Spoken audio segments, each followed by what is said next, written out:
In a time when the gaming industry is crumbling into oblivion, with DEI and ESG ramming games full of politics and wokeness, sales have plummeted off a cliff. It's about time someone stepped in to fill the gap in the market.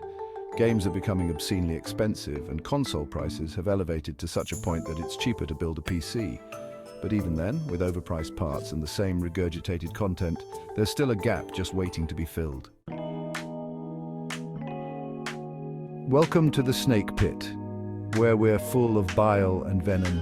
I'm your host, Snake Demon, and today I want to talk about an idea for the future of this market, and it may just exist in the past.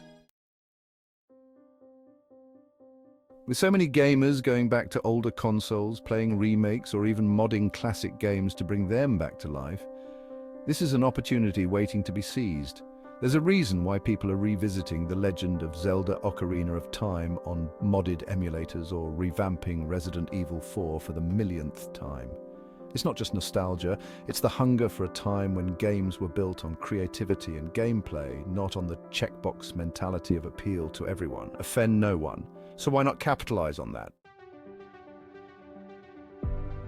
Imagine revisiting classic games on a new console that focuses on old releases, giving them a fresh coat of paint. I know, some licensing issues might arise, but let's face it, many of these games have been sitting dormant, forgotten by publishers.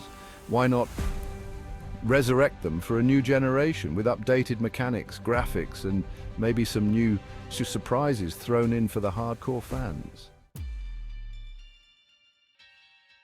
Take The Matrix Path of Neo, for example. You could rebuild it with modern graphics, but here's the kicker.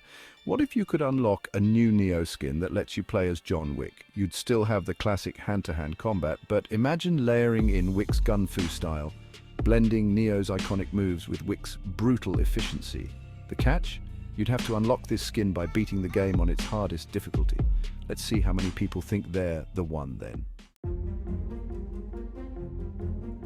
Or how about James Bond 007, Everything or Nothing? A perfect candidate for a remake. Rebuild it with new skins and moves for each Bond actor. Give Pierce Brosnan his gadget-heavy flair, Timothy Dalton his gritty brutality, and Daniel Craig his lethal stealth, complete with one-hit finishes like in Bloodstone. Sean Connery, one-shot kills, but only if you unlock him on the hardest difficulty. Roger Moore would be a jack-of-all-trades, but with a light touch blending the others' styles. The same missions, but with different play styles and moments for each Bond, it'd bring a whole new level of replayability and fan service. Then there's Buffy the Vampire Slayer and Buffy Chaos Bleeds. Imagine a revamped edition with improved fighting mechanics, or Predator Concrete Jungle with new weapons and skins linked to different skills, stealth, brutality, or weapons mastery. These aren't just remasters, they'd be modern reimaginings of beloved games with new layers of depth. Maybe Dexter, which many didn't play as it was only on PC. There are countless other games I could mention, but the point is clear. We don't need a brand new flood of half-baked games with tired ideas. The market needs something that blends the old with the new, something that brings back the essence of gaming while adding new features for the hardcore and casual gamers alike. Classic games don't need to be forgotten, they need to be reawakened, retooled, and given a new lease on life.